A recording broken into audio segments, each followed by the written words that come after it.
It was a Tuesday, the day it happened. The day I made the biggest mistake of my life. It happened when I and my beloved wife Olivia got into an argument and even threw around the word divorce, which now breaks my heart from all we had been through: a 16-year relationship, an 11-year marriage, and having an 8-year-old beautiful daughter named Sarah.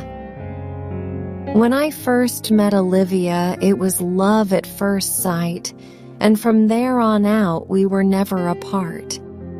So now, thinking about this fight brings me to tears.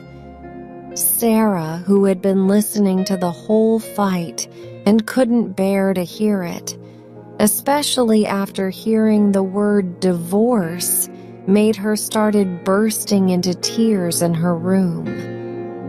Once I had enough of the argument, I barged out, and just before I slammed the door shut, I heard my daughter Sarah yell, "I hate you, Daddy!" I can't even think of that without my eyes watering up, just thinking that she also said Daddy in it. Even though every kid calls their father Daddy, it just seemed special to her. But once I left the house, I went to my favorite bar, which Olivia hated, but she just dealt with it because she loved me. I was drinking until about 3 a.m., and Olivia waited long enough and went to pick me up.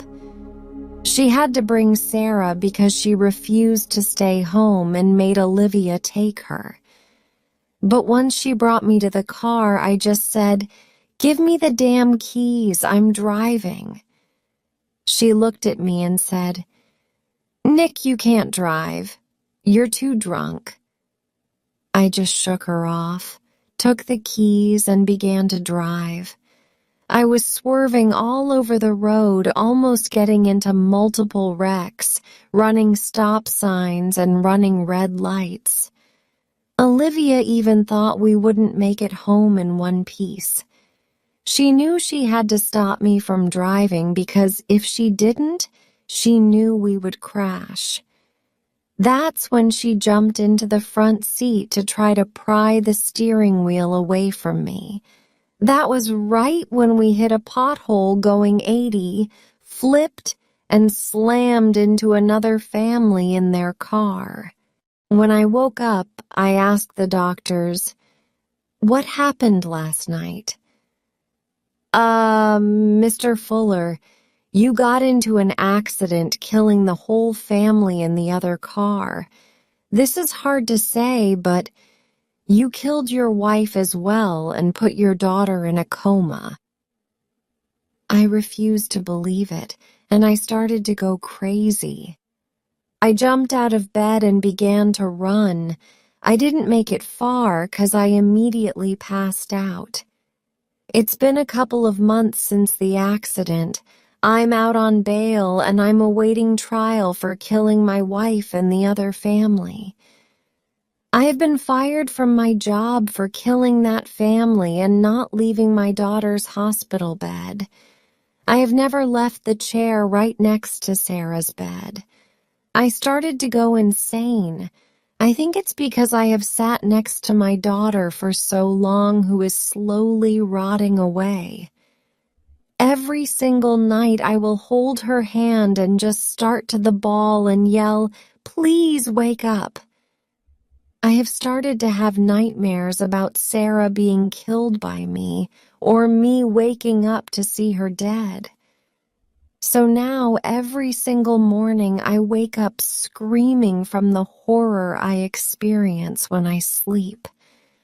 I have started to lose my mind so much that I imagine Olivia every single day. She will walk into the room and before you know it, I will be having a full-blown conversation with her until the nurse walks in and says, "Mr. Fuller, who are you talking to?" And that's when I look back up to see nothing. A mind is a terrible thing to lose. You can lose your sight, hearing, and sound, but you can't lose your mind. Without that, nothing seems real, and nothing is fake either. You can never tell. You just lose your grip on reality. The doctor walked in saying, "Mr. Fuller, I have terrible news." I was too out of it. I didn't even know who he was. I just answered, "What?" He looked back at me, having to force his words out and say, we have basically given up on Sarah. It's a 95% chance she will not make it. We hope to pull the plug in 24 hours with your consent." I fell to the floor and just began to cry. After about 5 minutes, I was so out of it that I forgot what I was crying about until the doctor told me again. I just asked, "Can I be left alone with her for the night?" He nodded yes and walked out of the room. I began to hold her hand for 5 straight hours, saying, "Please wake up. Please wake up." After a while, I started to give up hope, and that's when I saw a glass bottle on the nightstand by her bed. I stared at it for 15 minutes, thinking of what to do. I gave up and smashed the bottle into pieces. I grabbed a piece of glass and began to cut my wrists. Everything started to become cold and fuzzy. This is the first time I smiled in months, thinking I will finally be with Sarah and Olivia in the afterlife. Just before I finally closed my eyes for my final nap, I heard the sweetest voice saying, "Daddy." If you liked this, a very loving couple have been married for over 10 years without any child, and it was becoming their 11th year. Steve and Sarah stayed with each other and greatly hoped that they will have a child before their 11th year of marriage runs out, because they were under persuasion from friends and family members to get a divorce. But they couldn't let go because of the strong bond of love between them. Months passed, and one day while Dave was returning from work, he saw his wife walking down the road with a man. The man had his arms around her neck, and they looked very happy. For over a week, he saw the same man with his wife at various places, and one evening, while Dave was returning from work, he saw the man drop her off at the house after giving her a kiss on the cheek. Dave was angry and sad. 2 days later, after a hectic day at work, Dave was taking water with a glass jug from the dispenser when the phone rang. He picked it up and the person said, "Hello, dear. I'll be coming to your house this evening to see you as promised." "I hope..." Dave hung up the phone. It was a male voice, and he was sure the person was the man he had always seen her with. He suddenly became shaky with the thought that he has lost his wife to another man. The glass jug fell from his hand and shattered into pieces. His wife came running into the room asking, "Is everything okay?" In anger, he gave his wife a push and she fell. She wasn't moving or getting up. Dave then realized that she fell when he broke the glass jug. A large piece of glass had pierced her. He felt her breath, pulse, and heartbeat, but there she lay, lifeless. His wife was dead. In total confusion, he saw an envelope in her hand. He took it, opened it, and was shocked by its content. It was a letter. It reads, "My loving husband, words cannot express how I feel so.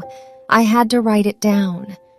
I have been going to see a doctor for over a week, and I wanted to be sure before I give you the news. The doctor confirmed it that I am pregnant with a twin, and our baby is due 2 months from now. The same doctor is my long-lost brother with whom I lost contact after our marriage. He has promised to take care of me and our baby and give us the best without collecting a dime. He also promised to have dinner with us today. I am putting this on your favorite chair in the sitting room for you to remember the day you proposed to me, and I had to write to you saying yes because I was so happy. Thanks for staying by my side. Your loving wife. The letter fell from his hand.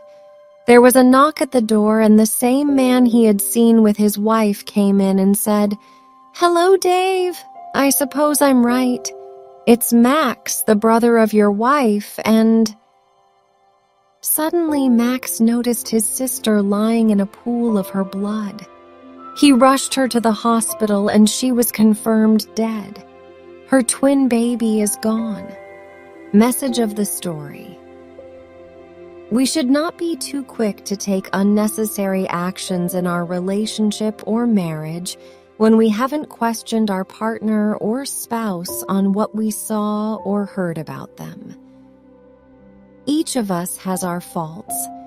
We shouldn't be too fast to decide the judgment of others. Have you thought of that thing you are doing wrong that no one sees? Not everything you see, hear, or believe about someone is true.